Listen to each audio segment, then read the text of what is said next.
Hi,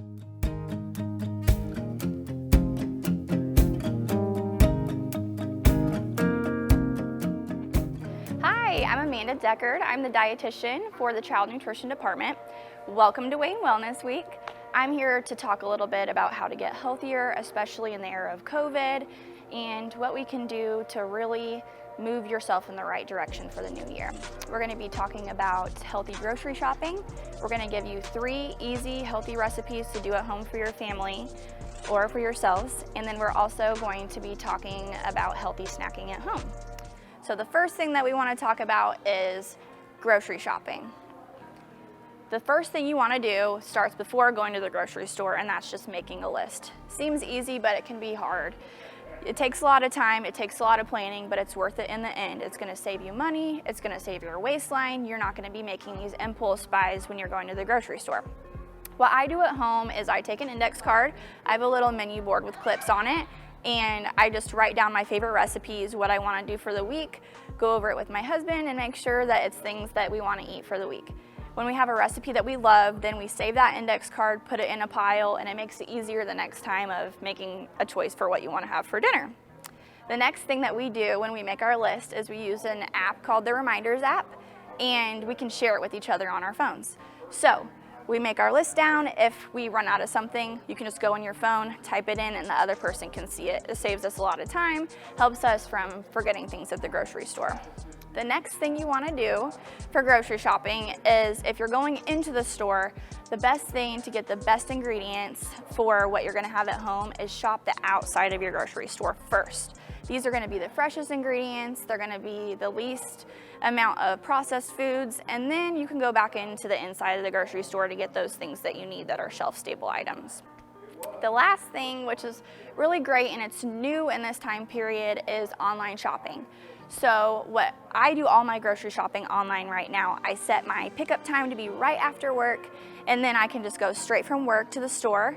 I'm gonna pop my trunk, they bring your groceries right to you, and it's free for a ton of stores right now. I go to Kroger to get my groceries, but Meijer, Target, Walmart all have free curbside pickup. It saves you so much time. It's easier after your first time you put your order in. You can go back to previous orders and it will add everything from your list to the last time you got it, and it takes less than 5 minutes. It actually saved my card on there, and it's just so easy, I love it. So these are my healthy grocery tips. Easy, save time, save money, stick to a budget, which is all what we need right now. Do you struggle with snacking as much as I do? This is something that's really hard for me. I'm here to give you some tips and tricks on how to make this easier. The first thing is always have something healthy on hand. This is going to help you resist the temptations of the less healthy options. The second tip I'm going to give for you is find something that's shelf stable, doesn't have to be refrigerated, and you can keep it in different areas of your life. What I like to do is keep a granola bar. So I found my favorite granola bar. It's more than 5 grams of protein. Remember that number. That's going to help you feel full. The higher the protein number, typically the sugar number goes down. When you have something that's lower in protein, usually it has more sugar. You're going to get that sugar high and you're going to crash later, and it's not going to be a good snack to keep you through to your next meal. What I do is I keep my granola bar at home, I keep it in my car, and I keep it at work. This way, it's shelf stable, it stays great for a long time, and you can just grab and go. Super easy. The last tip I'm gonna give you for healthy snacking is figure out what you crave and find a healthier option. For me, I always crave something crunchy, so I like to keep an apple on hand. I'll do apple and peanut butter as a snack, or carrots, and I'll do carrots and veggies as a snack. That way I get the crunch that I really crave, and I'm not choosing something like chips as an option. Some healthy snack ideas that I really love that I talked about: fresh fruits and veggies are always easy and they make you feel really good at the end of the day. So like I said, apple and peanut butter, you can add raisins with it. Carrots with veggie dip. I love to use plain Greek yogurt and mix a ranch packet in with it. Granola bars, like I said, greater than 5 grams of protein, and then have something else on hand that could even be a breakfast item. That's gonna be the next thing that we talk about. We're gonna be making some awesome power blueberry muffins. Are you ready to learn how to make some power muffins? I hope you are, because we're about to get started. We're gonna start with our wet ingredients first. I have everything measured out already. Got our vegetable oil. I'm gonna put the brown sugar in here. Now I'm going to add the eggs. And mix this up really good. Gotta add the yogurt. Just use a spatula to help get it out of the cup here. This up, it's gonna get nice and creamy. Okay, that's looking good. This is the oats. You just make your own oat flour, it's a lot cheaper. Next, we're gonna add in the flour.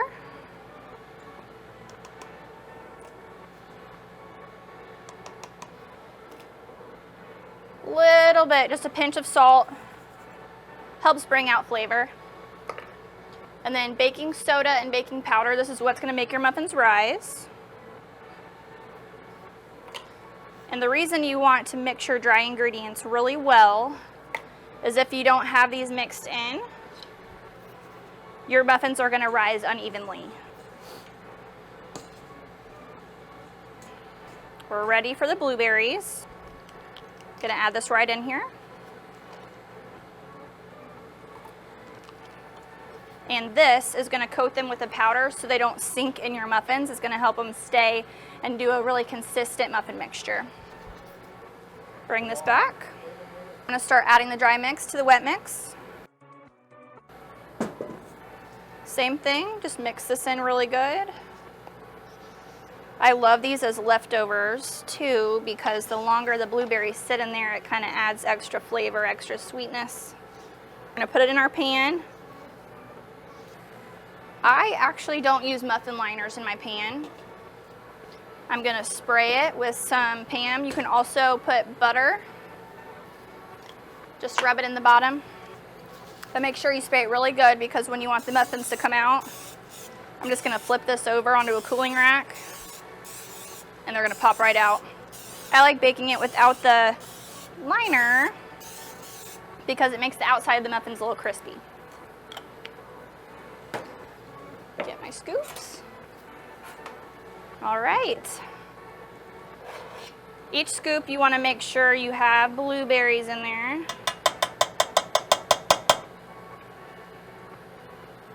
And these don't rise as much as normal muffins. Usually with a batter, you only want to fill about half the cup. These you can fill almost up to the top because they aren't going to rise and flow over.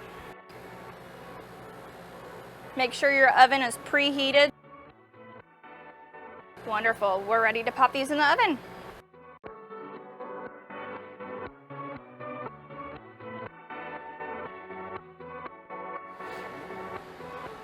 And there we have it, your powerful blueberry muffins.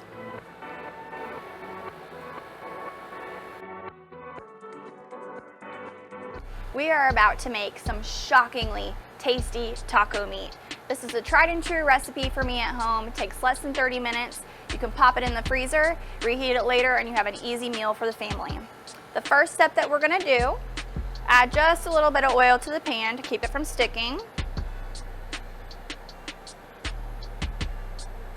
Next step, I'm going to add the ground turkey into the pan. And we're gonna get this nice and brown before we add any other ingredients.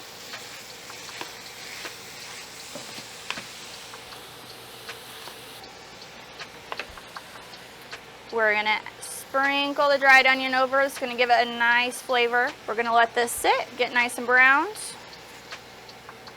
The next step after this, put in some taco seasoning here.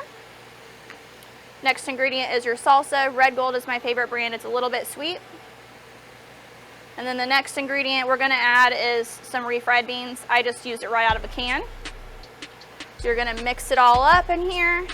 After this is browned, you're gonna let it simmer, and it's super easy to make it a meal. You can make a burrito, you can do nachos. There's lots of different applications for this meat. What I would recommend to make it a meal, make it in a burrito, add some cheese on top, some shredded lettuce. You can add any other veggies you want, even extra beans. And then you can put some fresh fruit on the side to make it a meal. Super easy. I hope you guys enjoy it.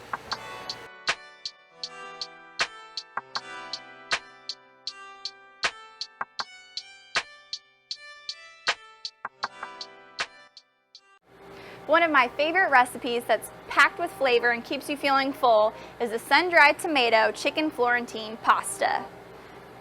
Gonna add some olive oil to my pan. Gonna add my chicken, and I'm gonna season it right when it's already in the pan.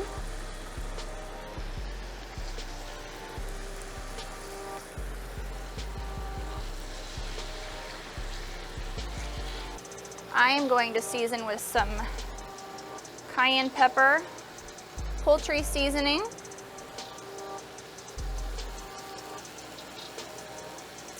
and some salt.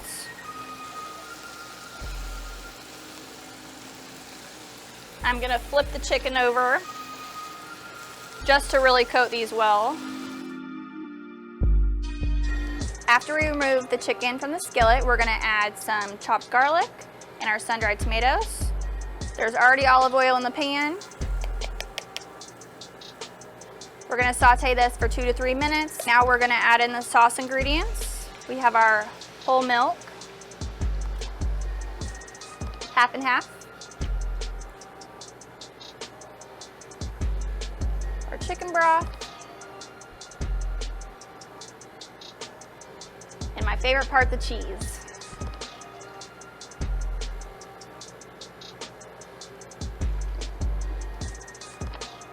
Okay, I'm gonna let this sit. We already pre-cooked our pasta, so we're ready to just dump it in the pan. The sauce is bubbling. We diced up the chicken, gonna add that in.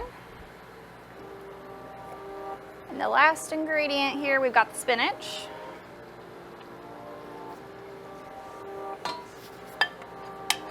And the easiest part of this recipe, just stir it on together.